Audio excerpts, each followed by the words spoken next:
Greetings, everyone, and welcome. It is May the 11th, Mother's Day. Happy Mother's Day to all of you out there around the world. Now, yesterday you saw Professor Gertis and myself discussing the Putin press conference at 1:30 in the morning, broke that down for you, translated it, analyzed it basically as it was happening. Thank you for sharing and commenting on that. We appreciate it. So now we've entered the next day. We know that Putin had promised to call Erdogan there in Turkey to discuss the 15th. I have everything broken down. All the news you need to worry about is very concise because we're in a waiting cycle. I can tell you that Russia has full scale began their air assaults with drones and missiles again on Ukraine. Kyiv was struck very, very hard, and that's what we're facing. But in the big picture, today, the 11th, pushing into the 12th, there in Ukraine and Russia, where we are expecting from the EU Trump joint statement with Zelenskyy, a full ceasefire is expected. Now, Vladimir Putin, of course, in his late night, middle of the night statement, did not even make a reference to it. But what he did was a good move. It was offer the 15th as talks once again in the 22 format there in Turkey with no preconditions, meaning no ceasefire. But today, Zelenskyy has responded with even a greater move.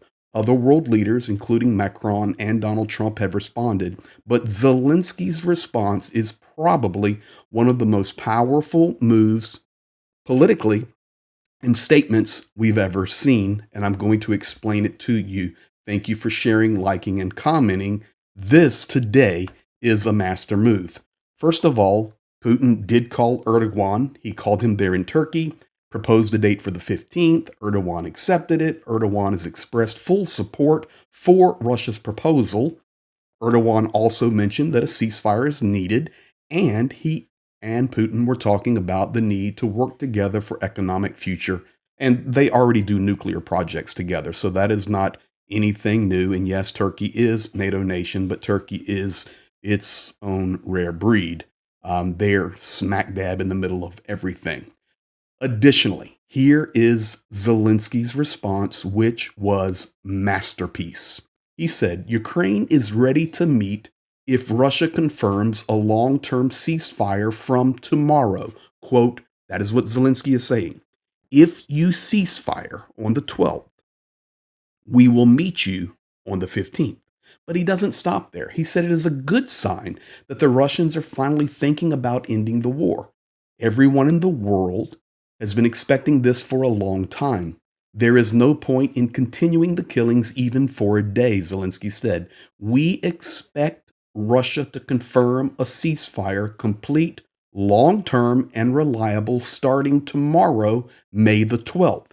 So Ukraine standing firm by the May 12th ceasefire. We will now be patient and see what unfolds on the 12th. He said Ukraine is ready to meet. But then he pulls the golden move and he said, and I will wait for Putin on Thursday in Turkey. Personally, I hope that this time the Russians will not look for reasons why they cannot. So the move was absolutely genius. First of all, he maintained the request and the expectation of the 12th ceasefire. And then he says, forget little teams, because the foreign ministry of Russia had already come out and said, we'll figure out who we're going to send. Just some peons down there, because they do not want a ceasefire, folks. They're getting ready to enter the summer offensive, and I'm going to close with that in just a minute. Zelenskyy comes back, not only fully expecting the ceasefire on the 12th, but also saying, if that happens, I'll be waiting for you in Turkey, Vladimir Putin. Russian foreign ministry. This is Lavrov and Zakharova. Putin demands negotiations and then a truce. Putin said clearly, first talks on the root causes, then we can talk about a truce. He said, please refer back to the transcript of the Russian president's statement, and that is referring to his speech last night at 1:30 in the morning. President Emmanuel Macron coming out today and saying, and listen, Russia is spinning the Macron and Starmer trip on the train, trying to now put the rumors out there that they were doing drugs on the way back to the train, and Macron was grabbing the little baggie and hiding it. Listen, this is how they operate. He says, in Kyiv and alongside President Trump, we made clear proposal an unconditional 30-day ceasefire starting on Monday. So we are now waiting for that to see what unfolds. Any other news is not important right now, ladies and gentlemen, just what we're witnessing. He said President Zelensky committed without setting any condition. We now expect an equally clear response from Russia. There can be no negotiations while weapons are speaking. There can be no dialogue if at the same time civilians are being bombed. A ceasefire is needed now so that talks can begin for peace. So it's the opposite story. Masterful move coming in from Zelensky, also Macron and others assisting in making that strong. Donald Trump himself coming out. Ladies and gentlemen, I had to put my glasses on to read this one. Are you kidding me? President Putin of Russia doesn't want to have a ceasefire agreement with Ukraine, but rather wants to meet on Thursday in Turkey to negotiate a possible end to the bloodbath. In all caps, Ukraine should agree to this immediately. Now he puts the onus back on Ukraine to meet on Thursday. So he plays the fence on this because he's still not putting that pressure there at the beginning for the ceasefire. He said Ukraine should agree to this immediately. At least they will be able to determine whether or not a deal is possible. So listen, it's 50-50, but we'll take it. And if not, European leaders and the U.S. will know where everything stands and can proceed accordingly. I'm starting to doubt that Ukraine will make a deal with Putin.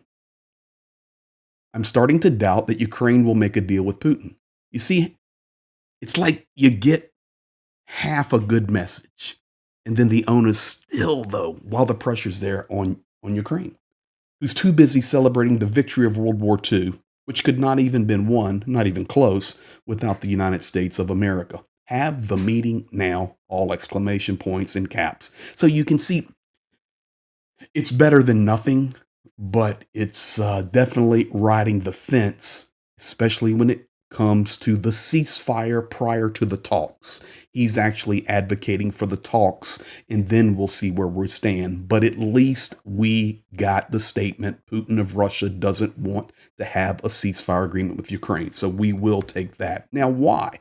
Why does Putin not want a ceasefire? It's easy.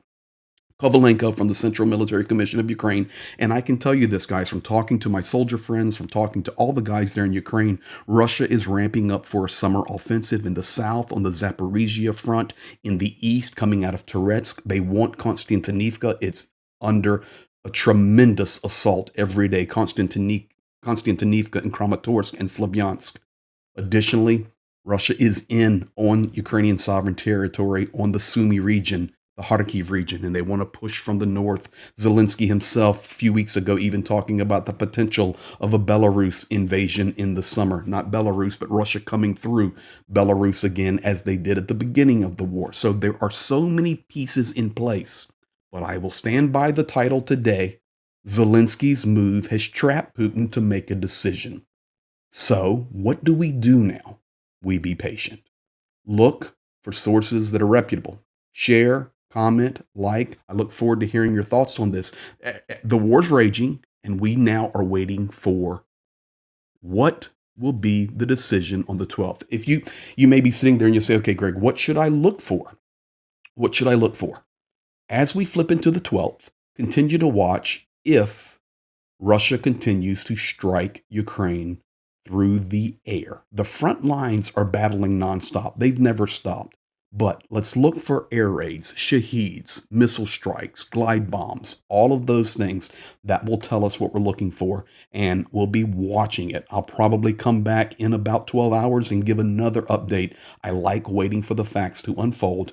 Thank you for being here. Thank you for sharing. Thank you for liking and commenting and helping us grow and share the truth. But this is exactly where we're at right now. And the only thing we need to focus on is this week. The war is going to change. That's a fact. Be blessed.